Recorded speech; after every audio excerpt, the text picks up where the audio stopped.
여러분 특별히 또 뭐 북한도 식량으로 고통받고 있지만 일본의 사쿠라지마가 또 폭발했죠. 여러분 그래서 꼭 기도해 주세요. 미워하지 마시고 그 생명은 다 하나님께는 똑같은 겁니다. 예, 그래서 기도해 주시고 많은 피해가 없었으면 좋겠고 또 그리고 그 가운데 또 주님께서 귀한 영혼들을 살리시는 역사들이 있기를 기도해 주시기 바랍니다. 예. 오늘 말씀의 제목을 한번 같이 볼까요? 뭐라고 되어 있죠? 고통을 낭비하지 마세요. 자, 고통을 낭비하지 말라는 건 고통의 뜻이 있다는 거죠. 예, 고통이 헛된 게 아니란 걸 의미합니다. 그저께 한 일간 신문 일면에 뉴델리는 가스실, 인류 최대적 미세먼지라는 헤드라인과 일가족 8명이 노란색 마스크를 진짜 인상 깊었어요. 노란색 마스크를 쓴 사진이 실렸습니다. 내용을 보니까 미세먼지 농도가 무려 기준치 40배에 달하는 1000 마이크로그램이었습니다. 그래서 계속 읽어보니 인도는 대기 오염으로 인해서 연간 142만 명이 숨진다는 내용도 있더라고요. 참 그렇죠. 이와는 대조적으로 제가 책을 읽다가 본 내용인데 친환경 에코시티. 에코시티는 좀 와닿지 않을 텐데 여러분 지금 차들 보면 다 에코 기능이 있습니다. ECO 이게 환경차라는 환경에 도움이 된다는 뜻인데 이 친환경 에코시티로 스웨덴의 말메라는 도시의 이야기가 있습니다. 1980년대까지만 해도 조선업계의 세계 최강자는 스웨덴과 덴마크 같은 북유럽 국가였습니다. 그런데 그들의 조선업의 주도권이 1980년대 후반부터 빠르게 한국, 일본, 아시아로 넘어오기 시작했습니다. 그러면서 스웨덴의 대표적인 조선 도시였던 말메라는 이 시도 경제 사정이 진짜 극도로 나빠졌습니다. 그 말메의 조선소가 문을 닫자 도시 인구의 10%인 2만 7천 명이 실업자가 되었습니다. 스웨덴 인구가 그렇게 많지 않잖아요. 근데 2만 7천 명이면 가족까지 치면 얼마나 되겠어요? 3명만 쳐도 벌써 약 10만 명 가까이 됩니다. 그때 얻어진 말메의 별명이 눈물의 도시였습니다. 눈물의 도시요. 그만큼 힘들었다는 걸 의미하죠. 하지만 말메의 스토리는 이렇게 끝나지 않았습니다. 스웨덴 정부는 우선 대규모 공공투자로 실업자를 흡수해 일자리를 빼앗긴 노동자들의 삶부터 챙겼습니다. 그리고 조선업을 연명하기 위해서 이어가기 위해서 썼던 인적 자원을 과감하게 전문가들을 신재생 에너지와 정보기술, 바이오 등 신산업 분야에 집중 투자했습니다. 그 결과 현재 이 도시에서 가장 유명한 것이 태양열과 풍력 등 신재생 에너지입니다. 우리나라도 지금 발표 났죠. 화력발전소 다 없앤다고 발표가 났습니다. 이 덕분에 말메는 유럽을 대표하는 생태 도시가 되었습니다. 유럽을 대표하는 친환경 에코시티 말메는 눈물의 도시에서 별명이 바뀌었어요. 이때부터 내일의 도시로 바뀌었어요. 이 희망찬 도시가 되었다는 겁니다. 예. 여러분 미국 자동차 산업을 대표하는 도시가 있습니다. 디트로이트입니다. 미국의 빅3 자동차 회사들이 무너지면서 이 디트로이트도 쇠퇴기를 거두고 일어서지를 못했습니다. 스웨덴도 사실은 조선업이 스웨덴 말메도 조선업이 무너지면서 이 디트로이트 같은 일은 겪었지만 말메의 다른 점은 다른 길을 찾았던 겁니다. 예. 자신들의 생명줄과도 같았던 조선업이 이 조선업 아니면 다른 일이 있을 거라고 생각을 못했던 사람들이에요. 말메의 그 조선업이 무너지는 처절한 고통을 겪었지만 맥없이 주저앉지는 않았습니다. 자존심을 버리고 아시죠 여러분 유럽 국가들이 아시아한테 일 같은 거 뺏기면은 자존심 굉장히 상하는 거 아시죠? 예, 북유럽 국가들이 그런 게 있어요. 이 자존심을 버리고 새로운 길을 찾았고 이전보다 더 눈부시게 발전했습니다. 고통을 어떻게 다루느냐에 따라서 오늘의 눈물이 변하여 내일의 축복이 될 수 있다는 것입니다. 아멘. 그렇습니다 여러분. 우리 각자에게도 고통이 있습니다. 예. 우리 PPT 좀 띄워주세요. 고통은 뭐라고 내용물은 좋은 같이 읽어볼까요? 고통은 내용물은 좋은 포장이 나쁜 선물과도 같다. 좀 동의하세요? 예. 고통은 알고 보면 내용이 좋은데 겉으로 볼 때는 이게 너무 나쁜 거예요. 그래서 고난이라는 그 포장은 별품이 없지만 그 껍질을 벗겨낼수록 하나님의 아름다운 계획과 인도하심을 발견하게 됩니다. 이건 고난만 보고 그냥 발견하면 얼마나 좋아요, 그렇죠? 언제 알아요? 나중에 알죠. 참 빨리 하면 좋을 텐데. 예, 우리 71절을 같이 읽어볼까요? 오늘 보신 보면 71절. 자, 시작. 고난 당한 것이 내게 유익이라. 이로 말미암아. 아멘. 우리는 말씀을 듣고 배우고 있습니다. 그런데 그 말씀을 오늘 본문을 보니 고난을 통해서 제대로 깊이 깨닫게 된다고 이야기하고 있습니다. 그러니까 모든 고통, 모든 고난에는 우리에게 주시려는 하나님의 교훈이 있다는 사실입니다. 여러분, 우리는 모두 고통이 빨리 지나가기를 기도하죠. 저도 그래요. 주님 왜 이런 고통 주셔가지고 빨리 지나게 해줬어요. 저는 그런 기도 나쁘지 않다고 봅니다. 좋습니다. 그런데 오늘 시편 기자 119편의 저자인 다윗이 말합니다. 고난 당한 것이 유익이라고. 빨리 지나가려 했던 기도들이 쏙 들어가죠. 근데 고난 당한 것이 유익이라고 하는 건데 왜요? 주의 율례들을 배우게 된다는 겁니다. 여러분, 고난을 통해서 내가 사업도 잘 되고 뭐가 잘 되고 뭐 안 풀리는 일이 풀렸으면 그것도 좋죠. 그런데 여기서 다윗은 뭐라고 이야기해요? 주의 율례를 배우게 되는 게 고난이 유익이라고 했습니다. 여러분 알다시피 다윗은 정적들이 있었고 왕이 되었음에도 불구하고 생명의 위협을 수없이 받았습니다. 그런 와중에 그에게 있는 유익이 뭐겠어요? 왕권을 유지하고 자기 대대손대로 왕권을 누리는 게 사실은 복이죠. 근데 그게 아니고 주의 율례들을 배우게 되었다. 그게 고난의 유익이라고 이야기하고 있습니다. 여러분 그렇다면 여러분 배웠다는 것은 주의 말씀을 깨달았다는 거잖아요. 그렇다면 고통이 빨리 지나가는 것보다 그 교훈을 제대로 배우는 것이 중요하다는 것을 알려주고 있습니다. 고통이 빨리 지나가는 것보다 거기서 교훈을 발견하셔야 오히려 고통이 빨리 지나갈 수도 있다라는 역으로 해석도 가능하겠죠. 그거 성경은 없지만 여러분 빨리 깨달으면 사실은 빨리 넘어가는 것 같아요. 원망만 하고 고통에서 아무것도 배우지 못했다면 진짜 생고생만 하고 고통을 낭비하게 되는 것입니다. 여러분 그러기엔 여러분이 겪고 있는 그 고통이 너무나 아프고 너무나 아깝지 않으세요?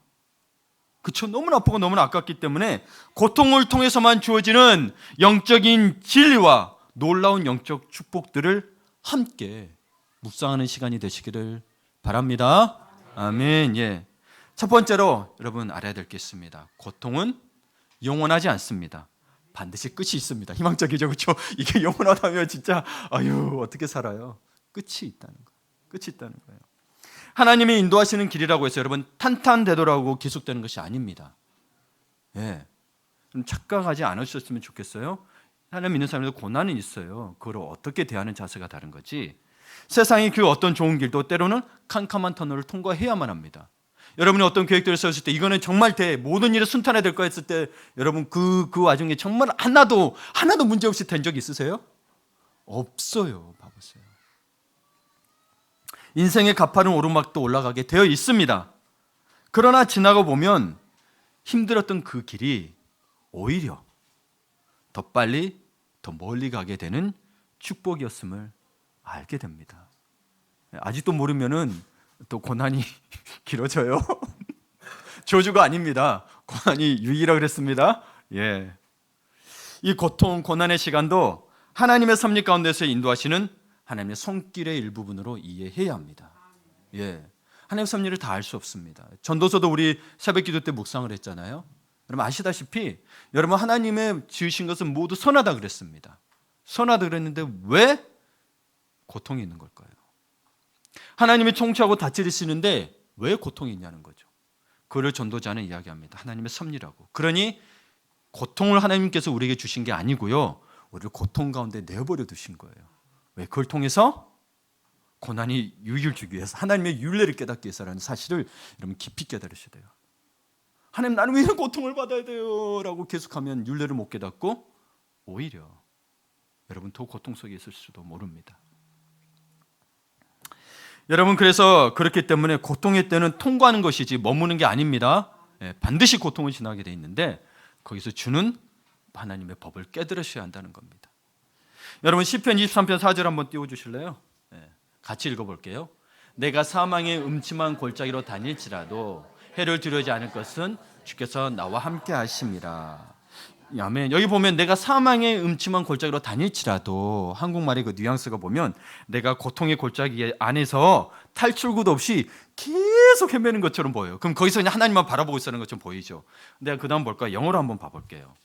영어로 보면 I walk through the valley of the shadow of the death 돼 있거든요. death. 내가 사망의 음침한 골짜기를 걸어서 통과한다는 거예요. walk through, 걸어서 통과한다는 거예요. 그러니 고난이 끝이 있어요, 없어요? 있다는 거죠. 계속 헤매고만 있는 게 아니에요. 예.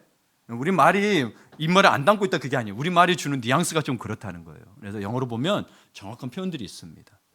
여러분의 고난은 반드시 통과될 줄을 믿습니다. 고통의 시간을 지나는 것은 너무 힘들고 아프지만 하나님의 때가 이르면 그 골짜기를 반드시, 사망의 음침한 골짜기를 반드시 통과한다는 것입니다. 성경에서 시간을 두 가지 이야기합니다. 이게 좀 어려운 용어로 쓸게요. 헬라어로 크로노스와 카이로스를 씁니다. 크로노스는 여러분 우리가 지금 살고 있는 시간, 역사적 시간을 크로노스라 그래요. 근데 성경의 저자들은 또 이야기합니다. 카이로스. 이게 뭐냐? 하나님의 시간. 세상이 모르는 시간입니다. 그러나 하나님의 시간 안에 다 들어가 있습니다. 이걸 하나님의 때라고 이야기합니다. 카이로스. 여러분의 각자에게 카이로스가 있을 줄을 믿습니다. 아멘. 예. 여러분도 이 골짜기를 통과한 사람들, 주님과 동행하는 가운데 이 고통을 통과해 본 사람들은 뭐가 달라도 다른 걸 느낄 수 있죠. 그렇죠? 이 정도 살아보면 이분들의 말과 행동에는 교만과 과장과 영적 거품이 없습니다. 예. 자랑도 없습니다. 근데 보면은 이분도 고난이 없는 건 아니에요. 근데 평안이 있어요. 예. 저분은 어떻게 저럴 수 있지? 그런 분들 여러분 주변에서 보셨죠? 예. 또 잘 배려하며 친절하고, 본인도 힘들 텐데 따뜻하고 이해심 있게 대해줍니다. 단언컨대 그 사람은 고통을 낭비하지 않은 사람입니다. 고통을 낭비하지 않은 사람이에요. 여러분 배신도 겪어보고, 혹독한 실패와 좌절도 겪어보고, 쓰라린 고독과 특히 오해의 순간들을 그것을 상처와 아픔으로 나눈 게 아니고 은혜로 통과해본 사람들임이 틀림이 없습니다. 여러분 어떻습니까? 그런 시간들을 은혜로 통과하십니까? 아니면 아픔과 상처와 복수의 칼을 갈고 계십니까? 여러분 이 사람은 고통을 낭비하지 않고 영적 성장의 기회로 만든 사람입니다. 예. 기가 막히지 않습니까? 사도행전을 보면 바울이 어느 지역에 가서 돌에 맞았어요. 근데요 하나님이 나중에 다시 그 지역으로 가서 복음 전하라 그래요. 여러분 같으면 가서 복음 전할 수 있겠어요? 예, 요나의 마음 같은 거예요. 요나의 마음 같은 거예요. 예. 그래서 여러분 두 번째로 고통 속에서 절대 포기하지 마십시오. 포기하지 마십시오. 고통이 아무리 힘들어도 사실 여러분 아무리 길어도라는 표현을 쓰기가 제가 미안합니다. 고통이 길어지면 사람은 탈진하고 말아요. 이 점은 너무 견디기가 힘이 들잖아요. 고통이 길어지면. 근데 여러분 질병이나 경제적 어려움으로 인한 고통도 힘들지만, 여러분 힘들어요. 질병이나 경제적 어려움도 힘들지만 가장 힘든 고통은 뭘까요? 사람이 주는 고통이 아닐까요? 견디기가 너무 힘들어요. 사람이 주는 고통. 경제적인 고통이야 여러분 또 해보면 되겠지 하고, 질병도 언젠가는 낫겠지라는 마음까지, 사람이 주는 고통은 어떤 거게 되면은 결국은 죽고 싶다는 마음까지 들 정도로 그런 고통이 있습니다. 오늘 시편 기자는 악한 사람들의 지속적인 공격에 시달리다가 너무 지쳐버렸어요. 그래서 82절 한번 읽어볼까요? 82절. 나의 말이 주께서 언제나 나를 안위하실까 하면서 내 눈이 주의 말씀을 바라기에 피곤하나이다. 주님이 언제 나를 위로하시고 안전을 지켜주실까 하다가 그냥 주의 말씀을 기다리고 있었는데 피곤하는 게 지쳐버렸다는 거예요. exhausted라 그러더니 지쳐버렸어요. 여러분 그냥 단순히 지쳐서 이게 아니고 완전히 지쳐버린 거예요. 예. 주님께서 내 형편을 너무 아시니까 간절히 아뢰면서, 그렇잖아요. 우리도 간절히 기도하면서 버텨왔는데 아직 이 구원의 손길이 임하지 않으니 내 마음은 애타고 힘들어 버린 거예요. 예. 애간장이 다 탔다 그러죠? 다 타버리고 버티는 것도 힘들다고 호소하고 있는 거예요. 이 시편 기자가. 이 시적 표현이. 우리도 그렇죠. 더 이상 못 버티겠어 할 정도로 힘들 때가 있습니다. 그러나 결코 주저앉지 마시기 바랍니다. 예, 마지 마세요. 예. 시편 기자는 극심한 고난 속에서도 결코 포기하지 않고 다시 일어나고 있습니다. 여러분, 이 다윗은 하나님의 마음에 합한 자라고까지 들었던 사람인데도 불구하고 이에게 그 닥쳤던 고난은 이루 말할 수가 없습니다. 여러분, 정말 큰 축복과 하나님의 영광을 누리기 위해서는 여러분 사자굴에도 들어가실 줄 알아야 되는 거예요. 그냥 누리는 게 아니에요. 다니엘의 영광이 그냥 있었던 게 아니죠. 사자굴. 그리 아니실지라도 풀물불에도 들어가고, 내게 나를 지키셔도, 내게 주셔도 안 주셔도 그리 아니실지라도. 그러나 여러분, 이 시편 기자는 다윗은 어떻게 이겨내고 있는지 보겠습니다. 우리 81절을 같이 읽겠습니다. 81절 같이 읽겠습니다. 시작. 나의 영혼이 주의 권을 사모하기에 피곤하오나 나는 주의 말씀을 바라나이다. 87절을 또 같이 읽습니다. 그들이 나를 세상에서 거의 멸하였으나 나는 주의 법도를 버리지 아니하였사오니. 여러분, 구원을 사모했어요. 그러니까 내가 의지해야 될 그분이 나에게 구원을 안 베푸셨어요. 우리 지쳐버렸음에도 불구하고 나는 뭘 바래요? 주의 말씀을 바라나이다. 88절에 나는 세상에서 그들이 나를 아주 진짜 원수들이 나를 지독하게도 괴롭혔어요. 그럼에도 불구하고 나는 주의 법도를 버리지 아니하였나이다. 여러분, 지난 달에는 우리 고린도서 우리 새벽기도 때 했죠? 바울은 어떤 표현을 쓰죠? 내가 사형 선고를 받을 정도로 고통 가운데 있다고 표현을 썼어요. 그래도 그가 포기했어요? 아니요, 하나님 말씀을 붙들었어요. 악인들의 공격으로 죽을 골비를 여러 번 넘겼지만, 지치고 앞이 깜깜해서 일어설 힘조차 없지만 그는 다시 일어나고 있습니다. 왜요? 하나님께서 말씀하셨기 때문에. 그래서 약속이 중요해요. 하나님의 약속은 결코 변함이 없으세요. 하나님의 때가 있다는 거죠.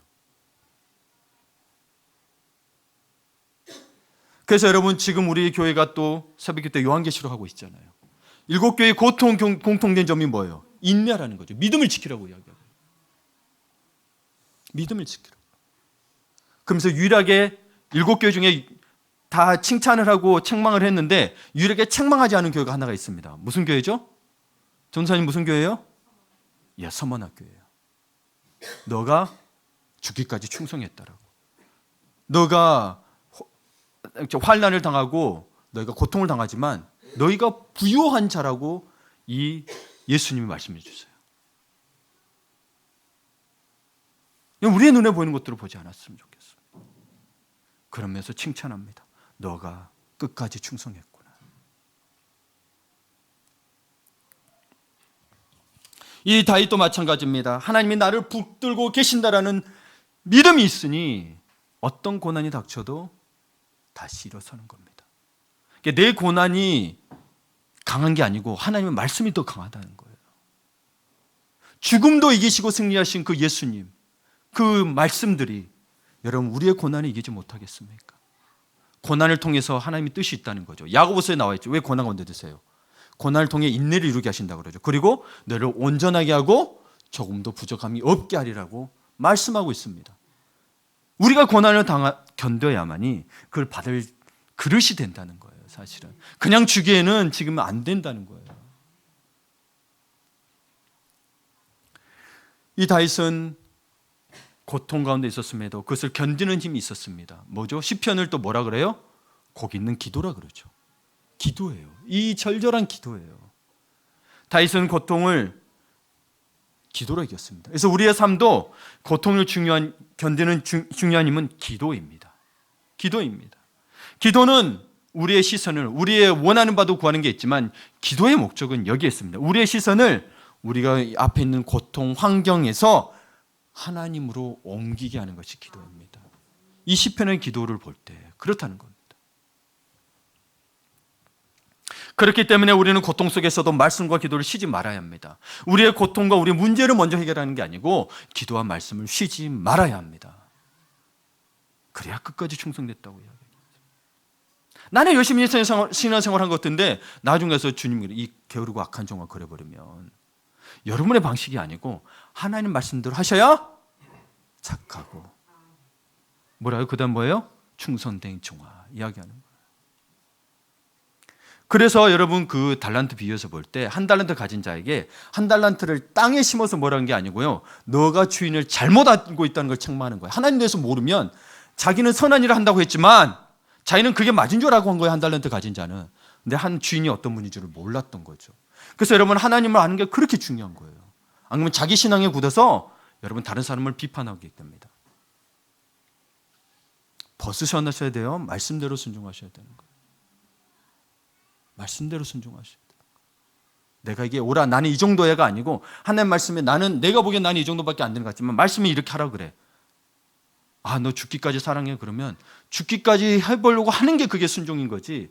나는 원래 죽기까지 못하는 사람이니 못해. 그건 순종이 아니란 거예요. 물론 못하는 건 사실이에요. 근데 순종은 뭐겠어요? 말씀에. 그러니까 하나님께서는 그 자세를 보시는 거죠. 일에 이루고 말고를 보는 게 아니고 그 마음과 그 자세를 보시는 거예요. 진짜 진심이냐 아니냐. 네. 여러분 그렇죠? 결혼하면서 남편들이 하늘의 별이라도 따다 줄게. 저는 일부러 그런 말을 안 했지만 하늘의 별이라도 따다 줄게 하지만 사실 여러분이 느끼실 거예요. 딸 수는 없어요. 근데 따줄 정도까지 진심이 있다는 걸 아내들은 느꼈잖아요. 그 당시에. 지금은 모르지만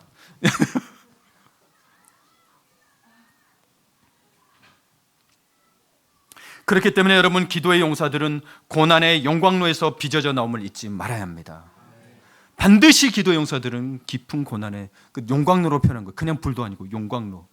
몇천 도시 되는 쇠를 녹이는 이 영광로. 고난이 얼마나 크겠어요. 그렇죠? 욥의 고난을 생각해 보세요. 이건 영광로지 그냥 여러분 우리가 말하는 지금 이런 불타는 수준이 아니에요. 세 번째로 여러분 고통 속에서 마귀에게 틈을 주지 말아야 합니다. 고통 속에서 마귀에게 틈을 주지 말아야 합니다. 다시 시편 23편 한번 띄워주실래요? 내가 사망의 음침한 골짜기로 다닐지라도 해를 두려워하지 않을 것은 주께서 나와 함께 하십니다. 해를 두려워하지 않을 것은 했을 때 여러분 손해나 상처 보는 걸 두려워하는 게 아닙니다. 자, 그 다음에 봐주실 영어로 보면 I will fear no evil 돼 있습니다. 악을 두려워하지 않는다는 거예요. 악을 두려워하지 않는 거예요. 단순히 우리가 손해보는 문제가 아니고요. 악을 두려워하지 않는다는 거예요. 여러분 이게 무슨 말이냐면 고난이 올 때 고난이 지나간다 그랬어요. 지나가요. 끝이 없는 게 아니에요. 고난을 지날 때 고통이 오죠. 그렇죠? 이 고통 자체가 힘들어 죽겠는데 마귀가 그 틈을 노리고 공격한다는 거예요. 시편 23편도 다윗이 정말 힘들 때 쓴 거잖아요. 그렇죠? 예. 공격해요. 그래서 우리가 그 고통 가운데 있으면 그런 시험들이 들어오잖아요. 그러면 자신이 당한 고통을 확대해서 갑니다. 네 저 사람 때문에 그랬어. 이게 네가 안 그랬으면 됐지 하면서 다른 사람 탓하기 시작하고요. 그러면 이게 내가 잘못한 것 같은데 마음에 분노를 일으키게 하고 결국은 불을 지르게 되죠. 그럴 때 가장 우리 많이 분노하잖아요. 그렇죠? 내가 뭘 잘못했어? 이러면은 그래 네 죽고 나 죽자. 제가 많이 했던 겁니다. 네 죽고 나 죽자. 기억하지 않아도 되는 옛날 상처가 생각나게 하고 이 사람에게 옛날에 용서했던 것들 다 잊어버린 것 같은데 그 순간 다 생각나요. 그렇죠? 생각나고 사람을 미워하게 되고 죽고 싶다는 생각까지 들게 됩니다. 생각지도 못했던 사납고 폭력적인 말이 터져 나옵니다. 예, 그렇죠. 화산 폭발하듯이. 사실 이 모든 것은 고통 속에서 마귀에게 틈을 주었기 때문입니다. 원래 우리의 정상적인 모습이 아니에요. 그래서 여러분 고통 속에 있을 때 여러분 어려움이 있을 때 때로 내가 힘들 때 이걸 잘 주의하셔야 돼요. 주의하셔야 돼요. 네가 내 고통을 몰라주고 너 왜 그래 이러면 넘어간 거예요. 마귀가 그걸 노리고 있다니까요. 근데 우리는 그저 상대방이 내 고통 내 고난 못 알아주는 것 같고 그렇죠. 그러니 저런 소리 한다 그러는데 여러분 다 생각해서 하는 소리니 좋게 받아들이시면 좋은 약이 됩니다. 예, 좋은 약이 됩니다. 정신 차리고 예수님 이름 부르고 우리 목자 대신 우리 주님을 의지해야 합니다. 예, 그러니 주의 지팡이와 막대기로 나를 안위하시고라는 표현이 나왔잖아요. 예, 모든 게 끝난 것 같지만 아직 끝나지 않았으니 여러분 눈을 들어 하늘을 보시기를 바랍니다. 여러분 목회자의 눈은 피할 수 있어도 여러분 당신을 여러분을 여전히 사랑의 눈으로 바라보시는 하나님의 눈길은 피할 수가 없어요. 예, 저 세상 끝에 가서 거할지라도 주님은 나와 함께 하세요. 그분에게 손을 내미시면 그분이 잡아주실 것입니다. 아멘. 네 번째로 고통 속에 축복이 숨겨져 있습니다. 고통 속에 축복이 숨겨져 있습니다. 여러분, 고난은 변장한 축복이라는 말이 있습니다. 축복이 변장했대요. 나 축복 아니야? 이렇게 변장했대요. 그냥 보고, 변장했어도 보고 축복인 줄 알면 얼마나 좋겠어요, 우리가. 근데 그게 아닌 것 같아요. 여러분, 우리는 남이 고통당할 때 사실은 그래, 축복은 변장했어, 그러니 그걸 바라바라고 쉽게 말할 수 있습니다. 그러나 내가 고통받을 때는 어때요? 내가 어때요? 이 말을 받아들이기가 쉽지 않습니다.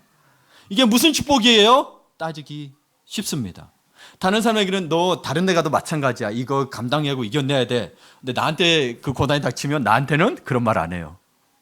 그렇죠? 내가 왜 이런 고통 당해야 돼? 그러거든요. 여러분, 조금 우리를 좀 봅시다. 남의 고난 보기 전에 사실 여러분 자신 스스로 당한 고난이 제일 커요. 남의 고난은 클 수 있어요. 근데 여러분, 남의 것 돌아볼 여유도 없은 상태에서는 내 고난이 가장 크죠. 아프고 힘드니까. 그렇다면 여러분, 이게 왜 변장한 축복이라고 했는데 왜 뭐가 축복일까요? 과연 이 축복이 무엇이 축복일까요? 여러분, 이 고난을 통해서 알아야 될 게 어떤 게 축복이냐면, 하나님은 고통을 통해서 우리가 잘못 살아왔던 옛 모습의 죄들을 회개하게 하십니다. 옛 모습을 떠올려주는데, 우리 67절 한번 볼까요? 67절 같이 읽습니다. 시작. 고난당하기 전에는 내가 그릇 행하였더니 이제는 주의 말씀을 지킨나이다. 예. 고난당하기 전에는 내가 뭐 했다고요? 그릇 행했대요. 그러니까 고난당하기 전까지는 내가 그릇 행하고 있는 줄을 몰랐다는 이야기인 거죠. 그래서 우리가 맞다고 생각하는 것들을 잠시 내려둘 필요가 있습니다. 고난이 오기 전에. 다윗이 고백한 거, 이 마음에 합한 자가, 하나님 마음에 합한 자도 이야기합니다. 내가 그릇 행했던 것들이 하나님께서 내게 고난을 주지 않으셨다면 나는 몰랐습니다. 그러니 이제 그것을 돌이키고 주의 말씀을 지키겠습니다라는 거죠. 자기가 잘못 살아왔는데 고난이 닥치고 나서야 깨달았다는 거예요. 어느 설교자는 이렇게 이야기합니다. 고난을 당하면서도 회개하지 않은 사람들이 많다고 합니다. 자기 잘못을 인정하지 않고 변명하며 억울해한다고 합니다. 자기 책임은 회피하고 남에게 전가합니다. 여러분, 비록 다른 사람이 법적으로 볼 때도 다른 사람이 잘못했을 수 있습니다. 그러나 우리 그리스도인들은 뭔가 고난이 왔어요. 근데 자꾸 나에게서 찾기보다 저 사람 잘못이야, 저것 때문이야, 그것 때문이야, 네가 그래서 그래, 남편이 그래서 아내가 그랬어야 돼, 뭐 시부모님이 그래서 그래, 친정부모님이 그래서 그래. 이거는 여러분 무슨 말인지 아세요? 아직 자기가 그렇게 생각했던 걸 몰랐다는 거죠. 그러면 거기에서 고난이 와야 깨닫게 되는 건데, 고난이 와도 못 깨닫는다는 거예요. 왜? 계속 시부모님이 잘못했고 친정부모님이 잘못된 거예요. 여러분, 그분이 해야 될 일인 거고, 여러분의 삶 속에서 내가 무조건 저 사람이 잘못해서 남에게 책임이 전가되는 말이 나오면 여러분, 그 속에서 여러분이 그릇 행하고 있다는 걸 깨달으셔야 합니다. 그렇지 않으면 여러분 반드시 더 큰 고난이 오게 돼 있습니다. 오히려 그것 때문에 자신의 마음이 무너지고 상처받게 됩니다.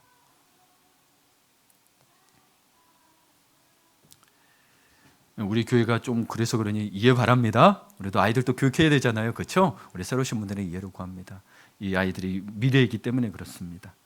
자, 그렇다면 이 시편 기자는 어떻게 하냐? 고난 속에서 고통의 원인을 남에게서 찾지 않고 자기 인생에 잘못된 것이 있음을 깨끗이 인정하고 있는 거죠. 그래서 내가 그릇 행하였더니 이제는 주의 말씀을 지키나이다라는 고백을 하고 있는 겁니다. 여러분도 회개는 남에게 전가하는 게 아니고 내가 그릇 행했습니다. 그러니 내가 이제 그릇 행했다는 끝나는 게 아니고 내가 주의 말씀을 지키겠습니다라까지 가야 회개라는 거예요. 회개, 잘못했습니다라고 용서받으면 뭐예요? 여러분, 우리 아이들 교육해봐서 알겠지만 엄마 아빠 잘못했어요 놓고 다음에 또 하면 이게 진짜 네가 진짜 잘못한 거 맞아? 그래요, 안 그래요? 안 그러죠. 네가 진짜 행동을 바뀌어야 그게 인정이 되는 거예요. 여러분, 이 부분을 가지고 또 히브리서 말씀이 있습니다. 히브리서 말씀 한번 띄워주실래요? 자, 같이 읽겠습니다. 무릇 징계가 당신은 즐거워 보이지 않고 슬퍼 보이나 후에 그런 말미암아 연단받은 자들은 의와 평강의 열매를 맺느니라. 그러므로 피곤한 손과 연약한 무릎을 일으켜 세우고 너의 발을 위하여 곧은 길을 만들어 저는 다리로 하여금 어그러지지 않고 고침을 받게 하라. 아멘. 그대로 띄워주세요. 여러분, 여기에 결론적으로 이야기하냐면 하나님은 고통을 통해서 새로운 지혜를 배우게 하십니다. 회개로만 끝나는 게 아니고 새로운 지혜를 배우게 하시는데, 보세요 여러분, 징계라는 게 믿는 자에게 오는 고난은 징계예요. 심판이 아니에요. 돌이키라는 의미인 거예요. 징계는 돌이키기 때문에 징계를 하는 거예요. 형벌이 아니에요. 징계는 당시 즐거워하지 않았지만 그로 말미암아 여러분 고난을 통해 연단을 받는데, 진짜 고난의 의미에서 그래서 맺고자 하는 게 뭐냐면 의와 평강의 열매인 거예요. 여러분께서 고난을 당하셨는데 이 고난이 다른 사람 거 같고 나는 잘못한 거 없는데, 여러분 진짜 이 고난이 정말 여러분이 잘못이 없다면 그러면 유와 평강의 열매가 있어야 돼요. 그런데 유와 평강의 열매가 없다면 그거는 다 내가 그릇 행한 거예요. 말씀을 통해서 여러분 알 수 있죠. 그리고 다른 사람이 바뀌어야 내가 바뀐다고 하는 것들은 여러분 그거는 절대 아닙니다. 그러면 그와 똑같은 사람 또 있기 때문에 그 사람 한 명, 세상에 한 명뿐이에요 그 사람? 아니거든요. 내가 바뀌어야 돼요. 그래서 의와 평강의 열매를 맺어야 되는 거예요. 여러분 특히 조심하셔야 돼요. 네. 우리나라는 특별히 시월드라 그래서 시댁에 대해서 많은 그 세상에서 불만이 있지만, 여러분 우리 며느리 되신 여러분들 그런 고난들 속에서 연단 받았으면 알았으면 좋겠고, 결국 하나님은 원하시는 것은 우리 오늘 다시 이야기했던 주의 말씀을 지키는 것, 의와 평강의 열매를 맺는 걸 히브리서는 의와 평강의 열매를 맺는 것을 이야기하고 있습니다. 그게 성령의 열매죠. 그래서 오히려 그 고난이 없으면 좋겠지만 그 고난을 통해서 얻는 게 또 크다는 거예요. 그래서 고난이 유익이 되는 거예요. 깊은 하나님의 뜻을 발견했으면 좋겠습니다. 그러므로 그래서 그렇죠. 피곤한 성과, 여러분이 피곤하죠, 그렇죠? 연약한 무릎을 이렇게 세우고 우리 힘으로 안 돼요. 이렇게 세워주신대요. 이렇게 세워주신대요. 너의 발을 위하여 곧은 길을 만들어 저는 다리로 하여. 우리가 무언가로 말미암아 우리의 그런 잘못된 걸 말미암아 저는 다리가 되었지만 어그러지지 않고 고침을 받게 하라고 이야기하고 있습니다. 여기에서 여러분 새로운 지혜를 얻으시기를 축복합니다. 아멘. 여러분 고통은 평상시에는 여러분이 사실 잘하는 것들로 말미암아서 고통은 오지 않아요. 당연한 거다라고 생각을 해요. 여러분이 잘하는 거였어요. 그러나 여러분이 평상시에도 하려고 하는데 잘 안 되는 것들에 있어서 전환하려고 할 때 사실 고통이 옵니다. 그렇죠? 예. 그래서 여러분 익숙한 걸 계속 하려고 해요. 예, 익숙한 거를. 우리 여성분들 성장반 성경 공부하면서 그런 이야기를 해요. 뭐 우리가 왜 생각이 이럴까? 왜 모를까? 그러면서 하는 게 아니라 어떤 분 이야기해요. 우리의 뇌는 편한 거를 선택하게 돼 있던 구조로 돼 있대요. 몸이 편한 걸로. 여러분 그렇습니다. 우리도 어느 육체도 어느새 편한 거를 따라가게 돼 있죠. 마음은 안 그런데 그렇죠? 마음은 그런데. 그래서 여러분 잘하려고 하는 것들 속에서의 이 고통보다도 바꾸려고 할 때 이 고통이 굉장히 많이 온다는 사실입니다. 그래서 고난은 이때껏 내가 살아오던 인생, 내가 사람을 대하던 방식, 과거의 승리를 안겨주었던 방법들이, 삶의 방법들이 이전까지 살아왔던 게 문제가 있으면 알려주는 거죠. 그전처럼 했는데 뭔가 안 된다는 거예요. 고난이 있던. 그러면 그걸 바꾸셔야 된다는 의미인 거예요. 여러분 지금 여러분 AI 시대가 다가오면 여러분 두렵죠.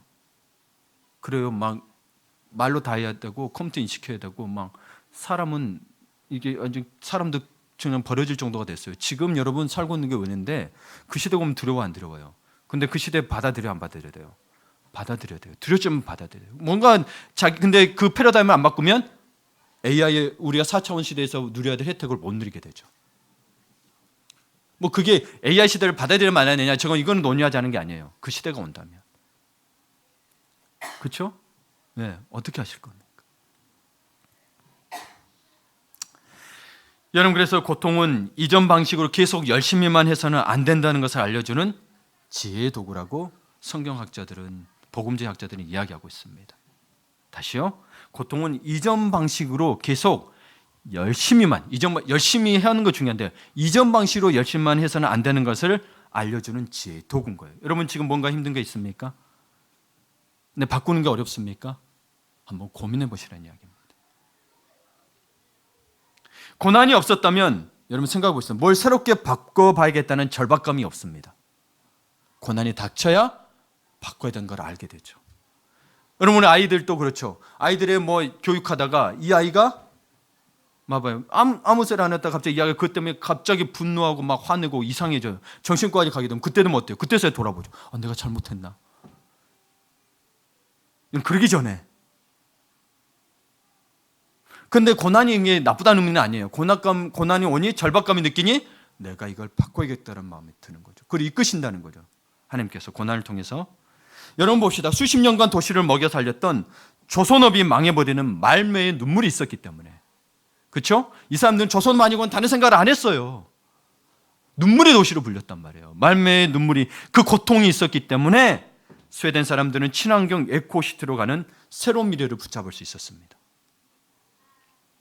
이렇듯 때로는 완전히 새로운 판을 짜야 할 때가 있는데 고통이 그 동기를 부여해 줍니다. 우리 좀 어느 정도 살아보시고 고통 살아보시면 이 말이 무슨 말인지 아실 거예요.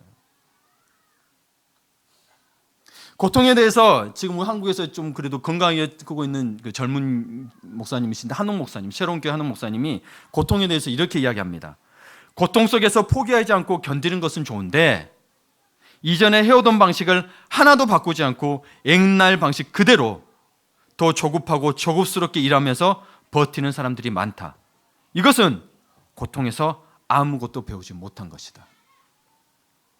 고난은 특별 과외 수업 시간이다. 과거의 추억을 깨끗이 접고 새로운 살 길의 지혜를 하나님께 물어야 한다. 단순히 이 악물고 열심히 한다고 해서 되는 게 아니다. 열심히 한다고 해서 되는 게 아니에요. 새로운 지혜가 필요하다. 그러니 제 길을 위해 필요한 새로운 지혜를 우리는 하나님께 구해야 한다라고 저는 전적으로 동의합니다.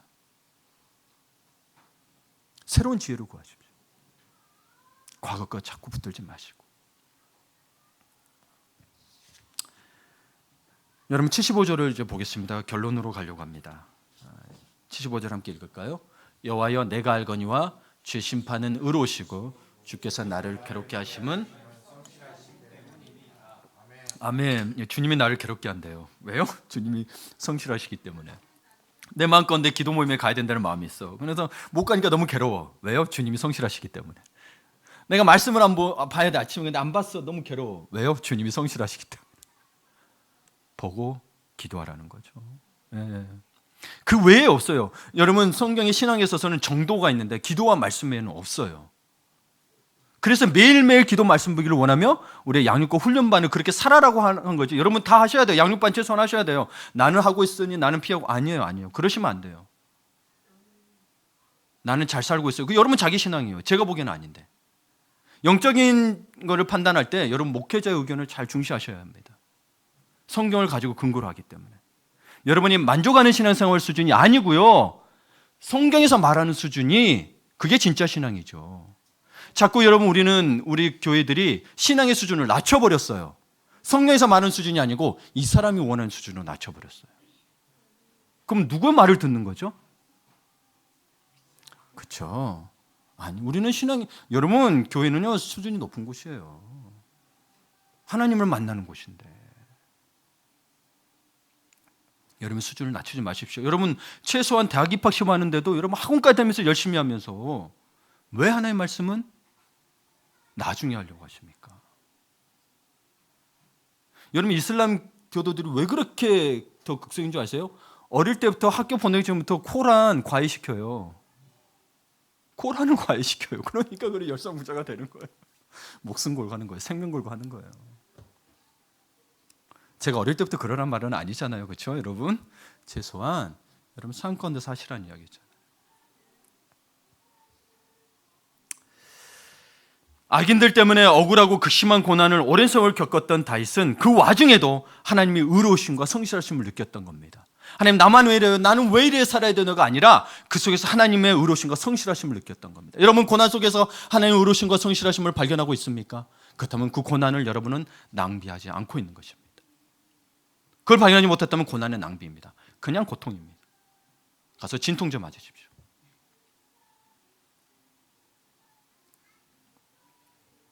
그렇다면 다윗은 어떻게 그럴 수 있었을까요?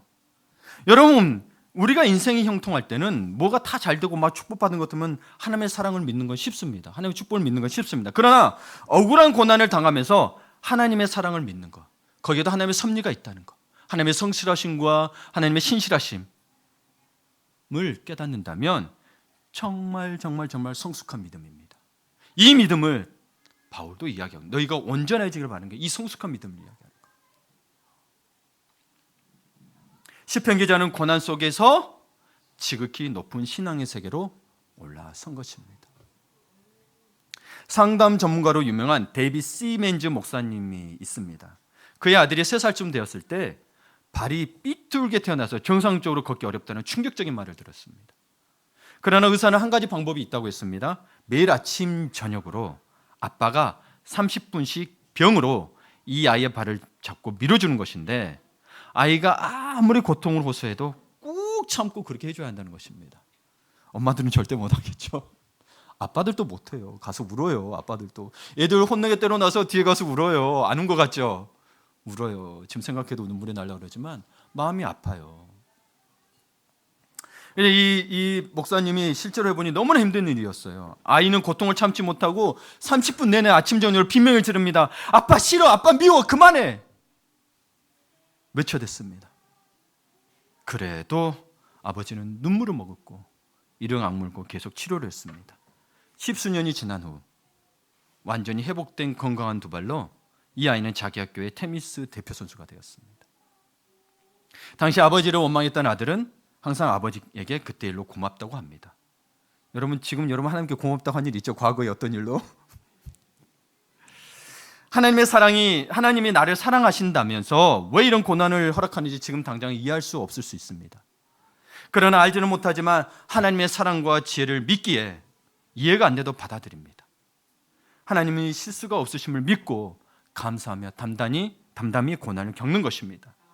우리가 고통 속에서 부르짖는 소리는 듣고 계십니다. 근데 그냥 겪게 하십니다. 우리가 아직은 알 수 없는 가장 선하고 아름다운 하나님의 목적이 있기 때문입니다. 신은 죽었다 DVD를 보면 1편부터 2편, 3편까지 보면 공통되게 성경에 있는 구절을 이야기하는 게 있습니다. 죽을 때도 한 목사님의 친구인 선교사님인데 이분이 죽을 때도 그 이야기합니다. God is good. 그러면 친구 옆에 있는 친구 목사님 all the time and all the time God is good. 하나님은 선하시다. 그리고 항상 선하시다. 항상 또 하나님은 선하시다. 이 고난이 왔어요. 진짜 말도 안 되는 고난이 왔고 실제로 있었던 일들이에요. 근데도 이야기합니다. 하나님은 선하시다. 여기에 다 하나님의 선하신 뜻이 있다는 거죠. 여러분 어떠십니까? 정말 여러분의 고난은 모든 고난에 하나님의 선하신 뜻이 있다고 믿으십니까? 내가 지금 죽겠어 했고 말도 안 되는 옆에서부터 나는 아니었는데 말도 안 되는 오해를 사서 내가 고통받게 있어도 하나님의 선하신 뜻이 있다고 믿으십니까? 여러분 그렇다면 여러분 정말 예수님 원하시는 그리스도인이 되셨습니다. 교회는 그런 수준을 바라고 신앙생활하는 것이지 그냥 와서 죄 안 짓고 불륜 안 하고 뭐 욕 안 하고 이 수준이 아니에요. 도덕적 수준이 아니에요. 그런 수준이 아니에요, 여러분. 제발 그런 수준으로 교회를 낮추지 마십시오. 그러면 저는 예수 안 믿겠어요. 그냥 나가서 법 없이 착하게 살게요.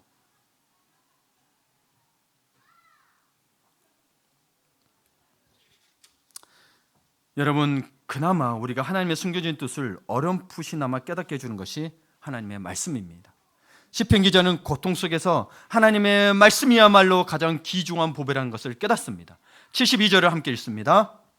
주의 입의 법이 내게는 천천 금은보다 좋으니이다. 예, 주의 말씀이 내게는 금보다 은보다 더 좋다는 거예요. 여러분 그러세요 정말? 네, 그러신가요? 그래서 고난이 유일하고 했을 때는 주의 윤례를 깨닫기 때문에 내가 주의 그 고난이 유일한 거예요. 그런데 우리 그쵸 거기는 못 보고 그냥 있는 거 채워줬으면 좋겠고 이게 잘 됐으면 좋겠고 물론 사람의 마음이 그래요. 그러나 이 다윗은 시편 기자는 이야기합니다. 주의 입의 법이 내게는 천천 금은보다 좋으니이다. 왕으로 지냈던 사람이 이야기한 거예요.